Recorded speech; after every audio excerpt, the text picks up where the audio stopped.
आज म यहाँहरूलाई घरमै सजिलैसँगले आलुको विशेष तरकारी बनाउने तरिका सिकाउन जाँदैछु। युट्युब च्यानल अमर पंची फूड वर्ल्डमा यहाँहरूलाई धेरै धेरै स्वागत छ। यो आलुको तरकारी एकदमै स्पाइसी छ र यसलाई हजुरहरूले खाना, रोटी, नान, परौठा जेसँग खाँदा पनि हुन्छ। यो बनाउन एकदमै सजिलो छ। यसलाई मैले अलिकति फरक तरिकाले पुदिना हालेर बनाएकी हुँ। यो आलुको तरकारी बनाउनको लागि हामीलाई चाहिन्छ 200 ग्राम आलु, जसलाई मैले बोक्रा छिलेर यसरी टुक्रा टुक्रा गरेर काटेँ, बाक्लो बाक्लो गरेर। एउटा चाहिँ प्याजलाई मैले काटेँ, ठुल्ठुलो टुक्रा गरेर काट्नुपर्छ प्याज चाहिँ। 2वटा टमाटर चाहिन्छ।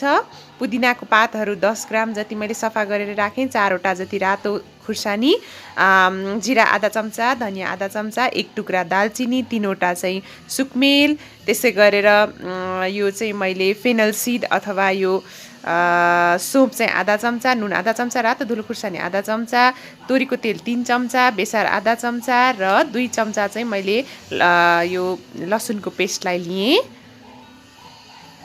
सबैभन्दा पहिला एउटा कराई तताएँ राम्रोसँगले। त्यसपछि यो ड्राई मसलाहरूलाई म रोस्ट गर्दैछु। यसमा मैले जिरा, धनियाँ, 4वटा खुर्सानी, त्यसै गरेर मरिच अनि सोप राखेकी छु। यसलाई मजाले भुट्नु होला। दालचिनी पनि राखेँ मैले। थोरै यसबाट धुवा निस्किन थालिसकेपछि चाहिँ 10 मिनट मैले यसलाई चिस्याउनलाई राखेँ। त्यतिन्जेल मैले एउटा कराई लिएँ र 2 कप जति पानीलाई मजाले तताएँ। हाम्रो पानी उम्लिन थालिसकेपछि चाहिँ मैले यो अघि काटेको टुक्रा टुक्रा गरेर काटेर राखेको आलुलाई यसरी बोइल गर्दैछु। थोरै नुन पनि राखेँ मैले, ताकि भित्रैसम्म आलुको चाहिँ नुन पुगोस् र मिठो पनि हुन्छ भनेर मैले चाहिँ नुन पनि युज गरेकी हुँ। यसलाई 2 मिनटसम्म हामीले पकाउनु पर्छ।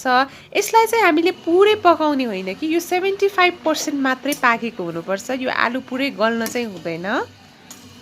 यो चाहिँ लगभग 75% जति पाकिसकेपछि मैले यसरी निकालेँ। 2 मिनटमा चाहिँ लगभग मजाले बन्छ। 2 देखि 3 मिनटमा यो आलु चाहिँ 75% पाक्छ। त्यसपछि एउटा कराई लिएँ, 2 चम्चा तोरीको तेल युज गरेँ। तोरीको तेलमा बनाएको आलु एकदमै मिठो पनि हुन्छ। त्यसपछि मैले यो थोरै प्याजलाई, जसलाई मैले अलि ठुलो ठुलो पिस गरेर काटेकी थिएँ यसरी, यसलाई हल्का 1 मिनटसम्म लो फ्लेममा फ्राई गर्दैछु। पुरै गोल्डन ब्राउन चाहिँ नबनाइदिनु होला, थोरै मात्रै हामीले फ्राई गर्ने हो। 1 मिनटसम्म लो फ्लेममा। हल्का ब्राउन हुने बित्तिकै मैले यसरी निकालेँ। अब यसैमा म थोरै तेल थप्दैछु। अर्को 1 चम्चा मैले तोरीको तेल राखेँ। त्यसपछि यसलाई हल्का तताउन दिएँ। त्यतिन्जेल मैले यो ड्राई मसलाहरूलाई यसरी ग्राइन्डरमा मिक्स गर्दैछु। यसलाई चाहिँ अलिकति मजाले पिस्नु होला। यो भुटिसकेर सेलाइसकेको भएर यसलाई पिस्न एकदमै सजिलो पनि छ।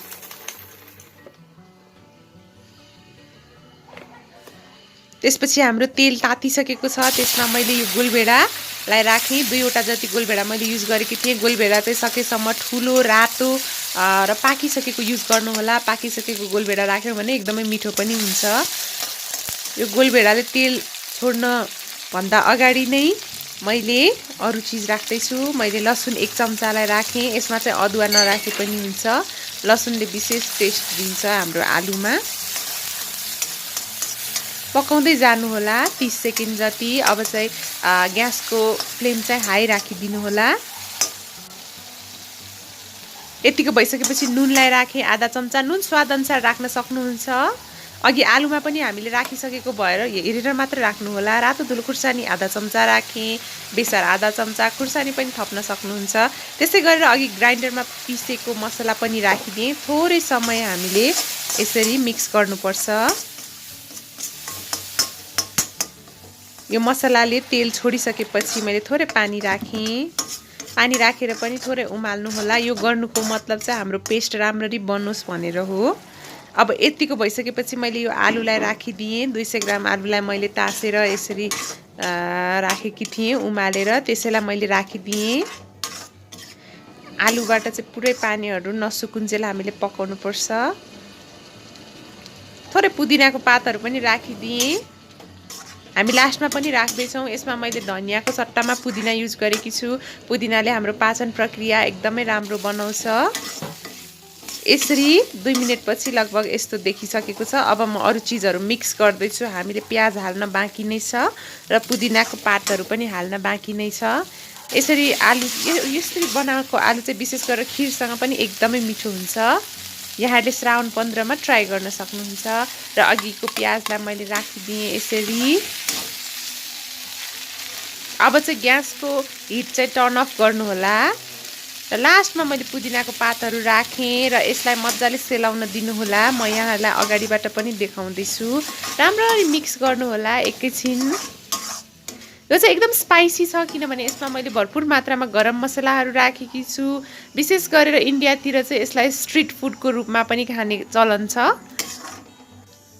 एकदमै स्पाइसी छ। म यहाँलाई अगाडिबाट पनि देखाउँदैछु। यहाँहरूले यो आलुलाई चाहिँ 1 हप्तासम्म फ्रिजमा स्टोर गरेर पनि राख्न सक्नुहुन्छ किनभने हामीले यसलाई कम्प्लिटली ड्राई हुने गरेर पकाएका छौँ। यसरी हाम्रो आलुको विशेष तरकारी रेडी भइसकेको छ। यहाँले पनि घरमा ट्राई गर्न सक्नुहुन्छ। आजको रेसिपी हजुरहरूलाई कस्तो लाग्यो? यदि यो रेसिपी यहाँहरूलाई मन पर्यो भने लाइक, कमेन्ट र सेयर गर्न नबिर्सिनु होला। साथै मेरो च्यानल अमर पन्छी फुड वर्ल्डलाई सब्स्क्राइब गरिदिनु होला। Thank you so much for watching. Have a nice day. Good by.